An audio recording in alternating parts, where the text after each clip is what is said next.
Hello, everyone, and welcome to our webinar looking at some insights into the world of operations. I'm joined today by two fantastic guests. I've got Ian and Alison with me. Rather than me rambling on too much, I wondered if Ian, you'd like to introduce yourself to everyone who's watching live or catching up on the recording. Thank you very much. Good morning, everybody. My name's Ian Sarson. I spent 35 years in the hospitality industry, in operations all the time. I started my career did an OND and then a HND at Manchester Met, and then joined a small privately owned catering company back in 1984 as a graduate trainee. Became a relief manager, which was great experience looking at lots of different operations. Then got my own contract, and then the MOD business exploded in the UK in the mid 80s. So I went into that space and very quickly became an operations manager and then an operations director. Worked with that company also to open up the healthcare market. And then the company I was involved in, a company called Taylor Plan, was acquired in 1995 by Marriott. That was then subsequently acquired in 1997 by Sodexo. So I joined Sodexo, who already had big operations in the UK. So it was a question of merging those two businesses. Two into one doesn't go. So I didn't get the jobs in the UK. So I applied for and got the job of managing director of Sodexo's operations in Hong Kong and China. Moved to Hong Kong and China with my wife and kids, spent 4 wonderful years out there, but then it was time to come back to the UK. So I came back to the UK to join Compass Group. I joined them as the MD of Medirest, which was their healthcare business. And in 2006, I was asked to run specialist markets, which was about half of Compass in the UK. In 2010, I was asked to become the group managing director of the UK, which was about a £1.8 billion business, employing 60,000 people.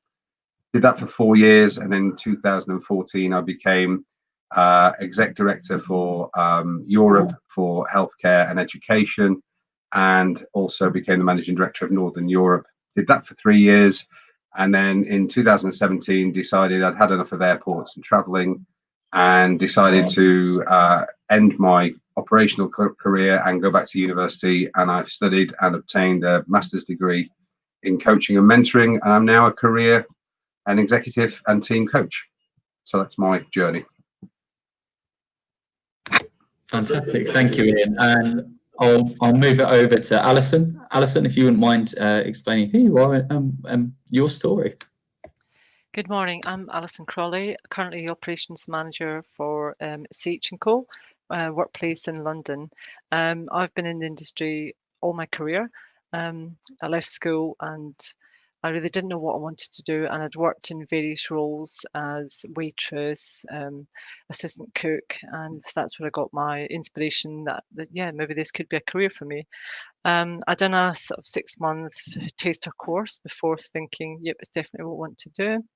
I went into full-time employment straight away, and I started in the kitchen as a general assistant, food service assistant. They recognised that there was something about me, and they rapidly sent me on to go to college. This was on at nights. The situation was I needed to work, and I'd done my 761, 2 and 3 at college in the evening. I got my first role as chef manager at the tender age of 21, and there I've worked chef management. I've worked for 4 of the major contract catering companies. I went on to be sort of deputy general manager, and I moved down to relocated to England. Again, I came in as a chef manager. I then went on to independent college and was working as sort of junior operations manager before joining small company called Just Deli, where I was general manager and went into operations for them, where I've been in operations ever since. I'm now currently based in London. I did have some time out to run my own business, and we opened our own business in 2008, right on the credit crunch, which was a challenge. We operated a high street deli and a small successful contract catering company. So that's me. Brilliant.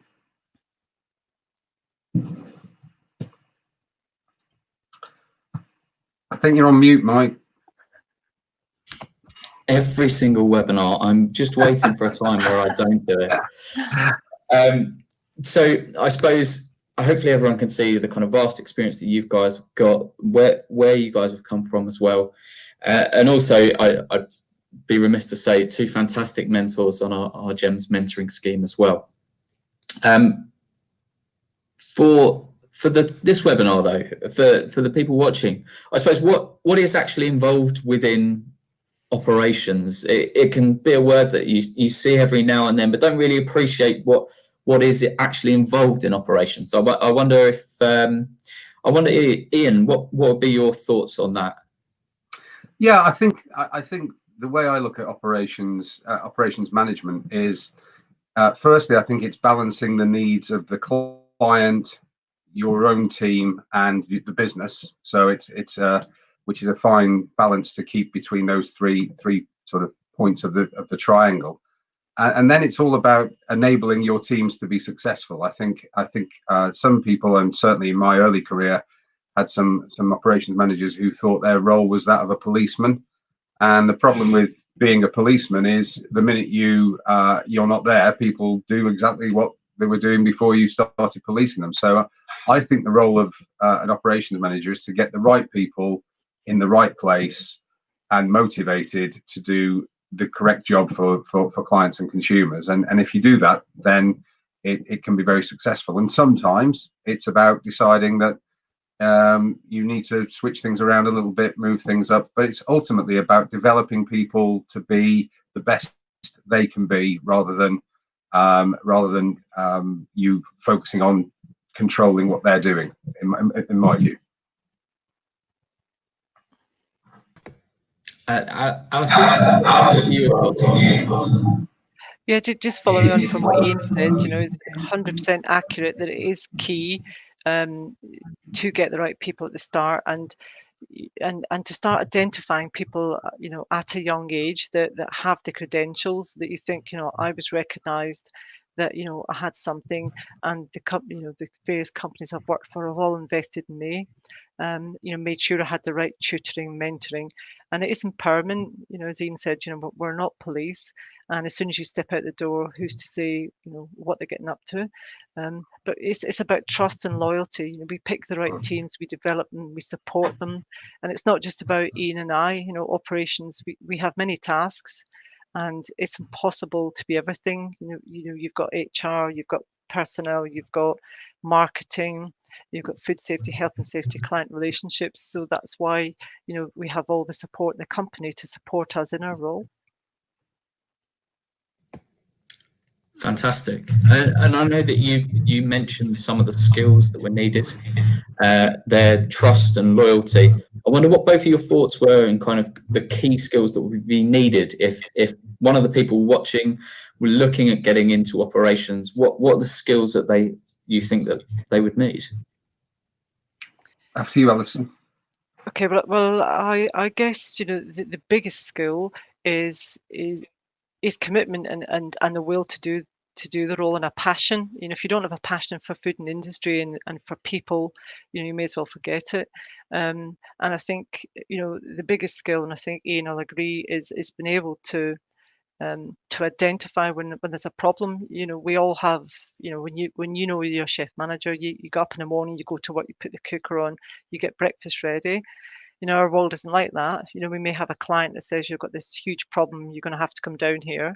You can't say, oh, sorry, in my diary, I've got commitments. You have to be able to adapt and juggle and prioritize. I think that's the biggest skill that you have to recognize.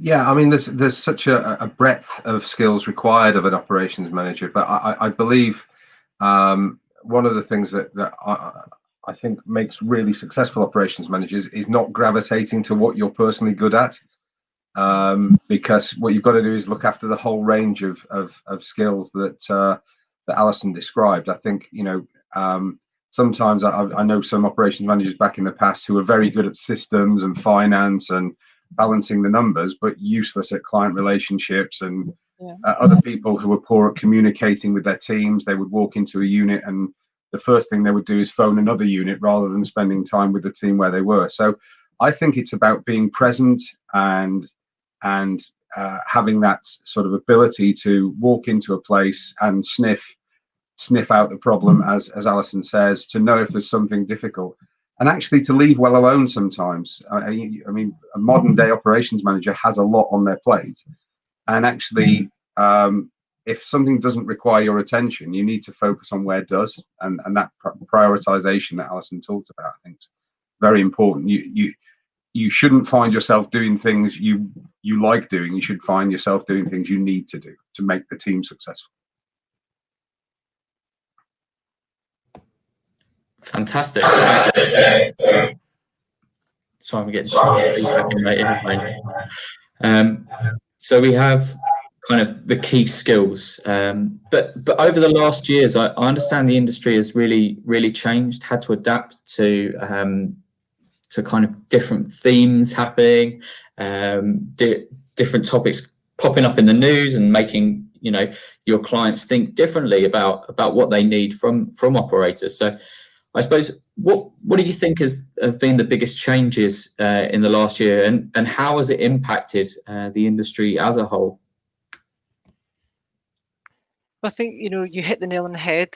In the news, we're constantly being reminded that people get a snapshot of, oh, we heard about this, what you're doing about it, and you expected to, like COVID-19, for example, which is very current. But what you're doing about it, what's your response? So you're expected to respond to them right away. Whereas in the past, where there's always been news and media, but it wasn't as responsive as it is now. And in the past, clients were, life was a little bit more simpler. We were always busy as operations, but clients' expectations were limited to the knowledge they had on food, and most of them aren't foodies that we're dealing with. We're dealing with finance directors, HR directors, and they might have absolute limited knowledge. They're relying on our expertise. But now with all the celeb chefs and telling you how about food and how it could be better and cheaper, and shopping in Tesco's and shopping in like Booker's, why can't I buy a Mars bar for that amount of money? And it's understanding. So we've got all that, and pop-ups happening on our doorstep. So we're having to fight harder for our customers, and we're having to perform harder for our clients, and cost as well.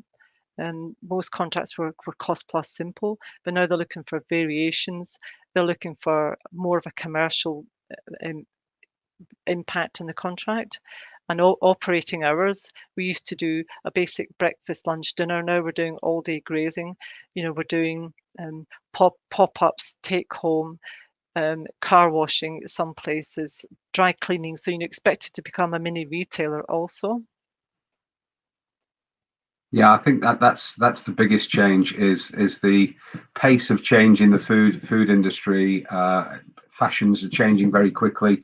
I left the UK in 1999, where it was basically a sort of food desert, and I came back in 2004 to probably the most vibrant food market in the world now. And I think the UK is an incredibly successful food market, but that makes it difficult to keep up with the times. And so being as good as you were yesterday isn't good enough even for today, let alone for tomorrow.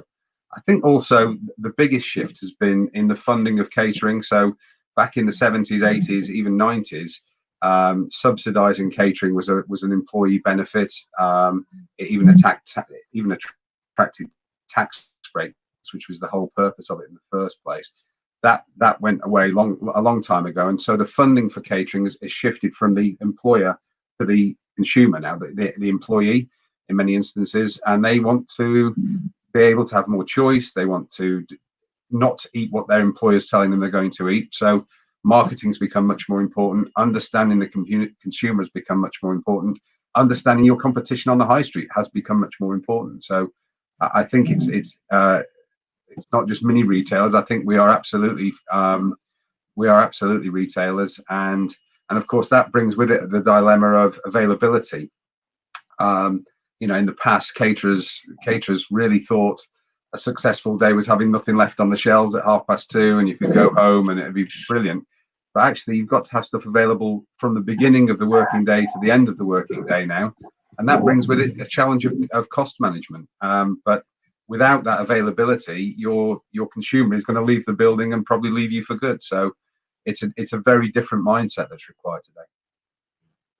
And I think as well, with diet, ever changing diets, and now we've got plant-based and vegan, and people do expect to see all these things. We are measured with what's on the high street, and all this space for all the different milks as well, because as Ian said, we're trying to keep costs down, but you're bringing in more and more. You've got like 6 different milks, for example, for customers to choose. A cup of coffee is no longer a pot of black coffee. It used to sit there. It's now every which way you can. Most offers have a barista operated coffee machine, and you've got to have the skills to do that as well. So you've got to be as good as Costa or the high street coffee chains that we compete with. Otherwise, people just go there. So the diet, diets and food trends are a huge factor. We have to keep up with them, and we have to be better than them in some respects. Yeah, I think that's a really important point. The first Starbucks was in 1998 in the UK, and people forget that before then it was Nescafe, freeze-dried coffee, or that horrible Kona stuff that stewed around and tasted really bitter after an hour. And coffee's been a massive driver of our economy in the hospitality industry, and is a really important part of the offer now. And I think for many years we've been guilty of seeing beverages as something we'll think about when we've done all the food, but actually beverages probably drive more profit and more footfall than any single day part of the food offer. So I think it's really important to understand that in many instances we are beverage companies that do some food, not food companies that occasionally have the right beverage available. So I think one of the things that operations managers have to do is follow the money. Look where you're making your margin and what's driving the footfall. So I think beverages are absolutely crucial and should be given as much thought, at least as much thought as food. And we also have to adapt to more. So more and more people are working from home, not just at this current climate, but we saw a huge gravitation towards that pre-COVID. And there's, desks is an expense to our clients, so they're encouraging people to work from home, and we don't always get the notification. So we're fighting for every penny we can get in our workplaces, and then obviously you've got Friday, Monday, the key days that are normally quiet. So it's trying to balance, how much products to buy in for those days and not have too much wastage, and also timing as well. So they work these days, but they want to come into the office early. So do we pay more labour to come in early, and do we operate later? So I think times are shifting as well around the way people's lives are changing at work. Yeah. It's one of the things that you just kind of don't think about. Everyone's saying kind of work from home a little bit more, and I suppose for working in operations, that's a real headache. And it's got to be something that I suppose you've really got to adapt to. Fascinating stuff, especially with the drinks. Who would have thought that, kind of coming from a food background, that drinks really are driving a lot of the revenue. I have a kind of a question to spring on both of you. I know we've kind of had a look at some of these questions, but for the people watching, very much at the start of their careers, potentially graduating this year or next year, or even in years to come. Who knows when people are watching this, if it's on the internet. So I suppose what advice would you give to someone who wants to work within operations? If you could kind of give yourself some advice maybe for when you started, what would that advice be? After you, Alison. Gosh, I think enjoy it. If the catering industry is fantastic. As Ian and I were debating the last time we spoke. You either love it or you hate it, and yes, you work hard, but the benefits with the people that you meet, and most of my best friends are people I've met through catering industry. We all have a common interest for startups, so that helps. And normally people people that are friends at work, you know, you're more inclined to stay with that company because you have good friends. And you know, we have fun. You know, yes, we can have some challenging days, especially when you're in operations, but you can also have incredible fun. And you get to see people, you know, incredibly talented people. You know, as Ian was saying about the coffee drinks, I've got some baristas that are so passionate about it. You think, wow, you know, it's a drink. And chefs as well. The amount of chefs and you know, talent that we see. You know, so what normally happens is, you know, chefs will come from restaurants or hotels, and they, you know, they used to think, oh, contract catering, you know, you're giving out just, you know, sort of school dinner type food, but it isn't like that. We have the same suppliers, we've got the same skill set. You can, you know, you can use your autonomy. You can deliver what you like as long as it's within budget and you can sell it for a reasonable margin. So we normally get these people coming to us when they've had enough and they're burnt out from their careers, and they think, "Wow, you know," and it's good hours as well, which, you know, so you're not doing split shifts, you're not doing weekends, etc. And I would just say, enjoy it, work hard, and yeah. I think I would agree with all of that. I think, you know, we're in the performing arts industry, really. Our core product is pleasure. So if you don't enjoy giving people pleasure, then you're in the wrong industry, and it'll become very apparent very quickly. I think the advice I would give is be present and volunteer a lot at the beginning of your career. Learn as much as you can. If something is difficult, it's because you're learning about it. So don't shy away from difficult things. Step into them. And even if you find something that you don't like, that's a good thing to find, because you don't have to waste any of the rest of your life doing that thing that you don't like. So, you know, try things, be visible in the organization. So I think both Alison and I, when we were talking last time together, getting ready for this, we both said, you know, we put our hand up a lot at the beginning of our career to help other people, which was an opportunity to learn. And visibility within the organization is always a positive. Get known by the people who make decisions, because you know, people, as well as making decisions on the basis of CVs and qualifications, they also recognize spark and something about people who want to go the extra mile, want to push themselves. And the last thing I would say is, when you get really good at something, look for something else, because the minute you're good at it, you've probably learned as much as you can learn about that. So that's the time to think about pushing yourself on and doing something else. So that would be my advice. And choose your mood. Every morning when you get up, you have a choice whether it's going to be a good day or a bad day, and 90% of that's down to the choice you make when you get out of bed. And however difficult life can be, if you choose to say today is going to be a good day, 99 times out of 100 it will be. So choose your mood when you get up. I think in most contract catering companies, I know Ian and I have worked for various contract catering companies through our career.